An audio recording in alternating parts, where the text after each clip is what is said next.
There is a very ordinary morning. He wakes up neither late nor early. The phone lies beside the bed, with a few messages still unanswered. One work email he read yesterday but left there. Not because he doesn't know how to reply. It's just that there's no hurry. He makes coffee, turns on the computer, scrolls through a few familiar things.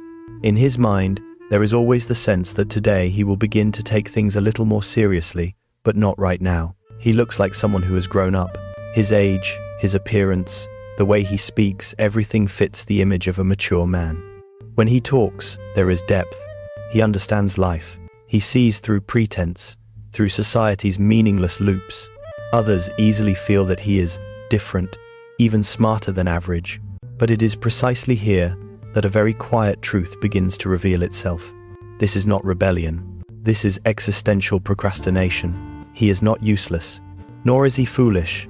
On the contrary, he is sensitive, observant, and has a rich inner life. The problem does not lie in his ability, but in his state of being.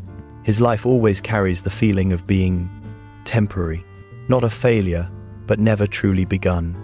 Work is something he is doing, not a place he stands in with the full weight of himself. Relationships are seeing someone, always keeping a polite exit. And life, to him, feels like a waiting room, a place where he believes what is truly meant for him will arrive later. This postponement is not loud. It does not take the form of obvious mistakes, nor does it involve a dramatic collapse that would prompt warnings from others. Every decision he makes has a reasonable explanation. He hasn't committed because the timing isn't right. He hasn't plunged in because it's not certain enough. He hasn't chosen because I have greater potential than this. And so time passes very gently without collision, without resistance, but also without leaving a trace. What is notable is that no one calls him a man-child. His family sees him as merely not yet stable. His friends find him hard to grasp, and he himself believes he is simply waiting for a more suitable moment to live true to his nature. But the truth is far more subtle. He is not resisting adult life. He is quietly stepping aside from it, not rejecting responsibility, but postponing becoming the one who carries responsibility. Inside him is a fear that is difficult to name. Not exactly a fear of failure, but a fear of being fixed in place. A fear that once he chooses, once he steps in, once he binds himself to a specific path, all other possibilities will die. And because he cannot bear to let those possibilities die, he chooses to let nothing be born. It is a very refined defense mechanism, but the price of it is a life never fully lived. Recognizing the man-child is not about condemnation. It is simply a moment of looking into the mirror, a quiet realization that this is not a moral issue, but an existential one. The issue of someone who is old enough to enter life, yet still stands outside, waiting for life to begin on his behalf. And when that postponement stretches on, it no longer remains merely an inner state. It begins to show very clearly in the way he lives, chooses, and behaves every single day. The man-child is not living wrongly. He simply rarely lives anything through to the end. From the outside, it is very difficult to point to a moment serious enough to conclude that something is wrong. Everything looks fine. He goes to work, communicates normally, does not break social rules, does not cause trouble, but his life always stops at the level of just enough to exist, but never enough to stake himself fully. He always has reasonable explanations for not committing, not crude avoidance, but justifications that sound very mature. This job does not yet match his true capacity. That relationship is not deep enough to go further. The present moment is not suitable for making a decision. And because every reason is reasonable, no one can refute them, not even himself. But when reasons become habits, they are no longer prudence. They become a legalized form of avoidance. He gets bored easily, yet is afraid to leave entirely. Staying exhausts him, but leaving disorients him. So he hovers between the two sides, prolonging things that have already lost their energy and lacking the courage to end them. Relationships, therefore, often exist in a state of ambiguity, not broken, but not progressing, not painful enough to end, yet not real enough to commit. He keeps every door slightly open, in case he needs to retreat. The man-child hates structure. He says he needs freedom, that his nature does not fit predetermined paths. But paradoxically, he also cannot build a path of his own. There is no stable rhythm of life, no discipline sustained long enough for something to take form. Freedom, in this case, does not lead to creation, it leads to dispersion. His energy is dissipated into unfinished beginnings.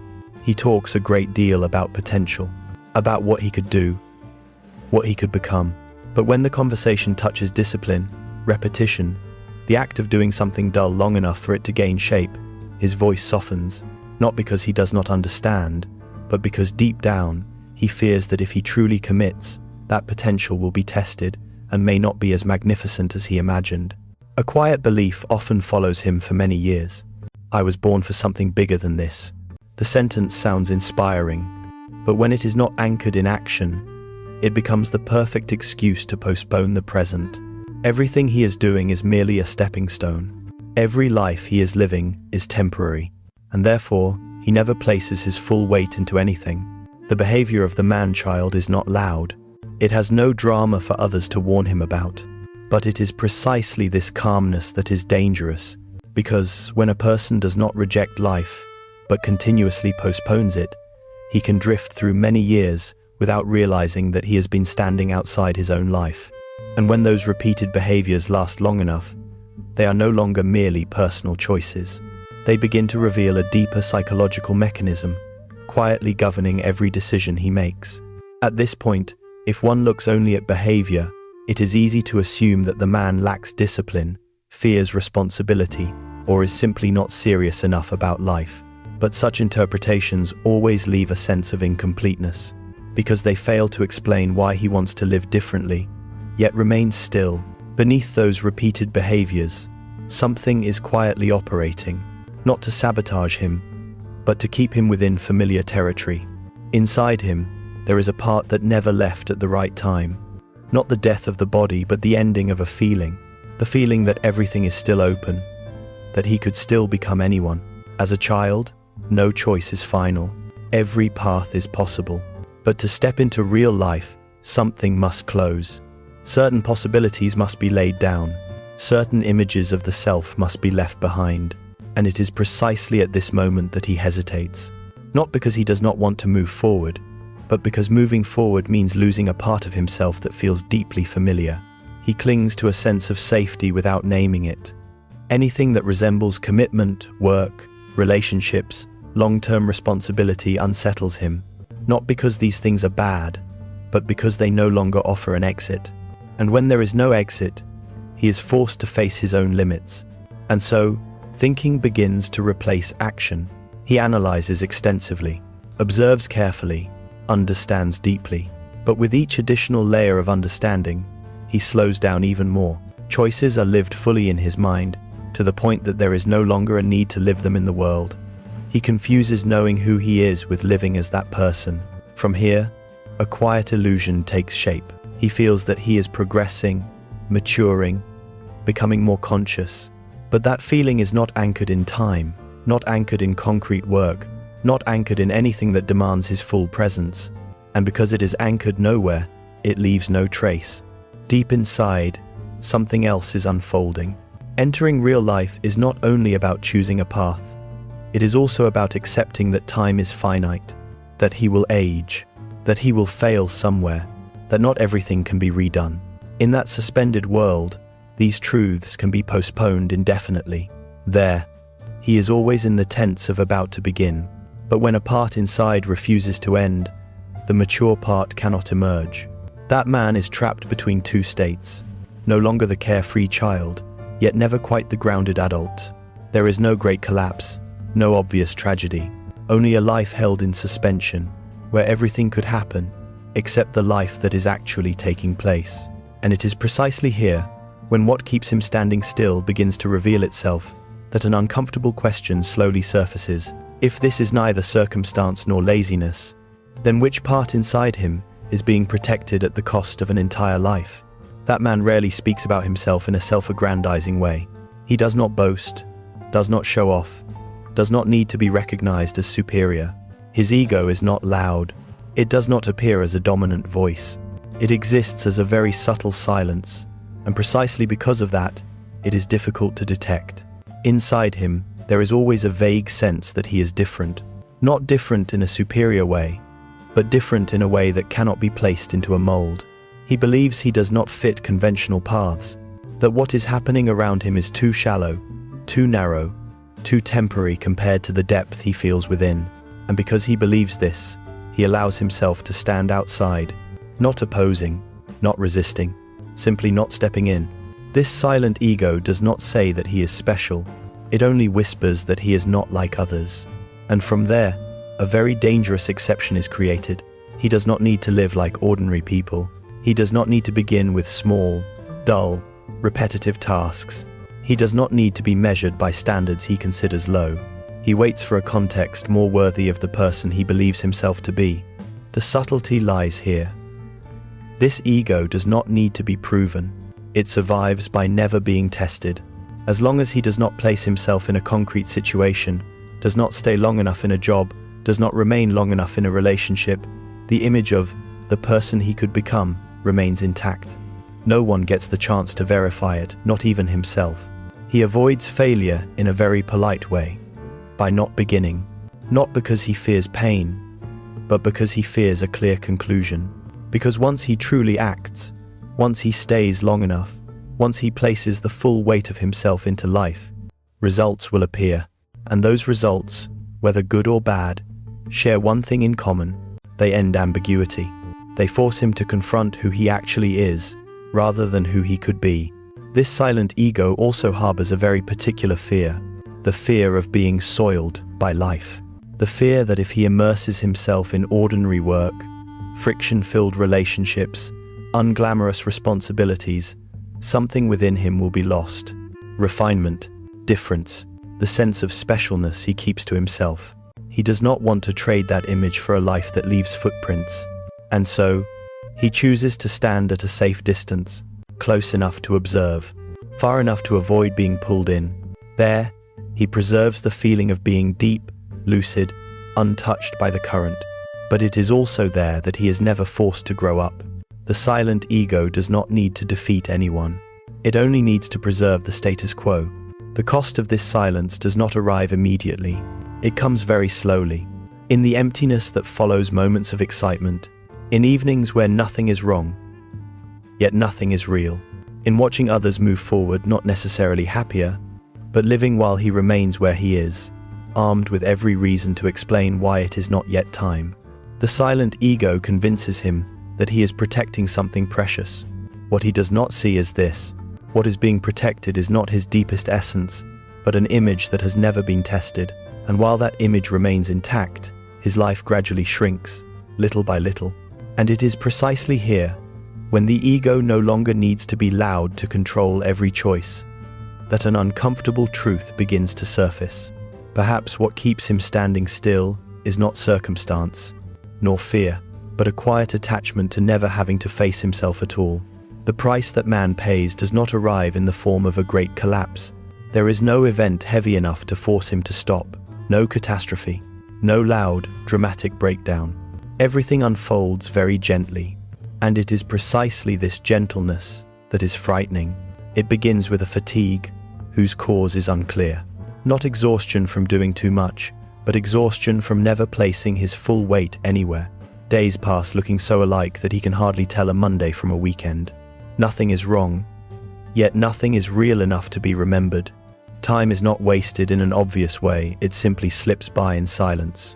Then comes a very light sadness, so light that he does not even call it sadness, just an emptiness that appears after brief moments of excitement, after a pleasant meeting, after a new idea that makes him feel once again that he could, after a plan fully imagined in his mind.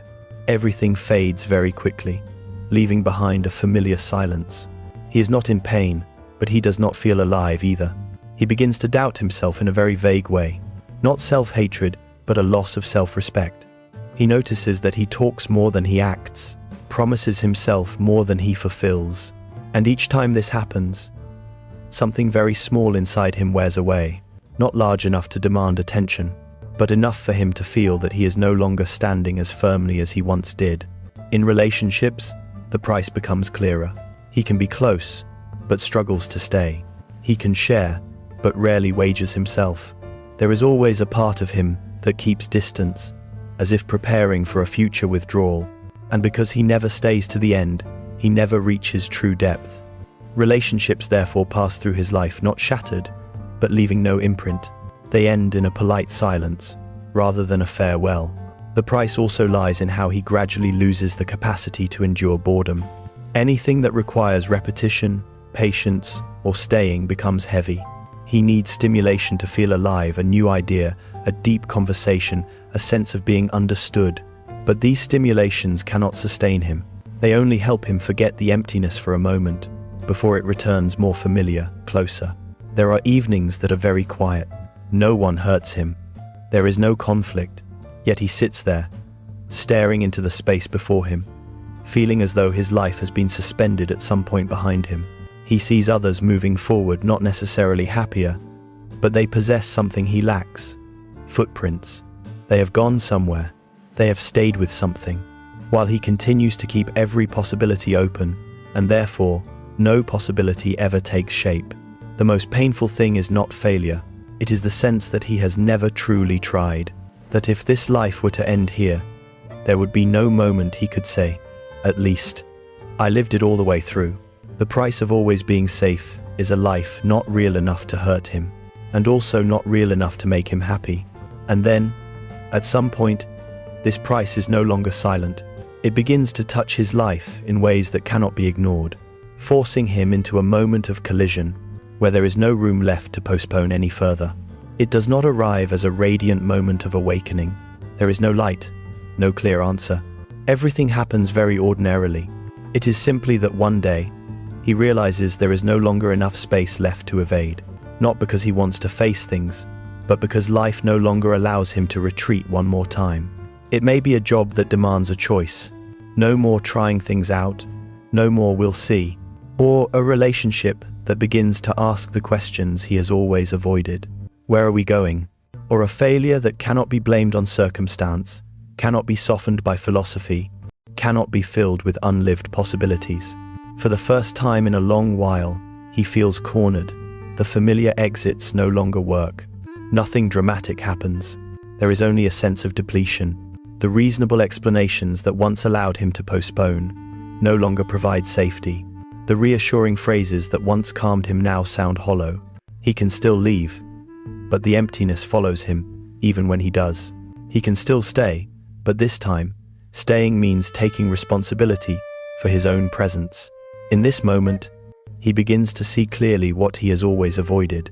There is no longer a painless choice. Doing nothing hurts. Staying hurts. Leaving hurts. And it is precisely this realization that fractures the suspended state that kept him safe for so long.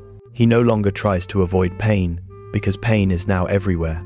For the first time, he feels the weight of life on his own body, no longer standing outside as an observer, no longer speaking about meaning, just the heaviness of having to be here, in this choice, with concrete consequences.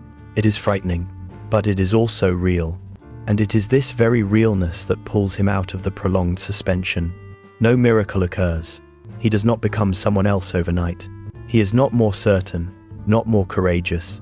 Only one small but irreversible thing has changed. He can no longer hide inside ambiguity without knowing what he is doing. He can still postpone, but this time, postponement is no longer gentle.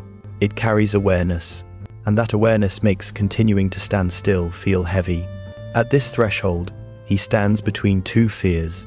An old fear, the fear of limits, the fear of losing possibilities, the fear of no longer being special, and a newer, sharper fear, the fear of living a life without footprints. No one forces him to choose immediately, but there is also no way back to the earlier state of unconsciousness. From here, something very different begins to take shape. Not greatness, but the capacity to stay with life, step by step, long enough for something real to finally take form. Maturity does not begin with a grand decision. It begins with very small choices, repeated over time, and largely unglamorous. There is no moment that marks, from today, he is finished. Only a quiet shift in how he stays with life. Instead of continuing to stand at the edge, observing it, he does not kill the child within him, nor does he idealize it anymore. That childlike part is still there, with imagination, sensitivity, the ability to perceive subtle things. But this time, it does not take the wheel. It accompanies him. The one driving is another part, the part willing to take responsibility for what has been chosen. Even when the choice is imperfect, he begins to work, not because he has found the job aligned with his mission, but because there is work that needs to be done. He stays with it long enough to feel its rhythm, its repetition, including the inevitable dull stretches. For the first time, he does not leave the moment the initial excitement fades. And in that staying, something strange happens. Life begins to take shape. He also begins to commit, not through grand promises, but through steady presence, staying in a relationship long enough for friction to arise, long enough to be misunderstood, long enough to see that he is not as special as he once imagined. And it is precisely there that true intimacy appears. Not the intimacy of ideas, but the intimacy of two people living within the same reality. This integration does not bring exhilaration. It brings a very different kind of quiet. A quiet that does not come from avoidance, but from no longer having to explain why he has not yet begun. He does not need to prove anything to anyone, nor does he need to preserve any image for himself. He begins to respect himself in a very practical way, through what he does, rather than what he could become. Maturity, in this sense, is not the loss of magic. It is the act of bringing magic down to the ground, placing imagination into action, placing emotion into concrete work, turning vague dreams into steps with weight. The childlike part does not disappear, it is given a form in which it can live. There will still be days when he wants to return to the old suspended state, days when he misses the safety of not having chosen. But now, he knows the price of that safety, and that knowing brings him back to what is in front of him. The next task, the next step, not because it is perfect, but because it is real. This kind of maturity does not make him great, but it makes him present. And in that presence, life begins to respond, not with grand rewards, but with something deeply human. The feeling that he is here, living, and no longer running from himself. This is not the end of the journey. It is simply the first time that man truly steps onto his own path, with the child within him walking alongside, but no longer leading the way.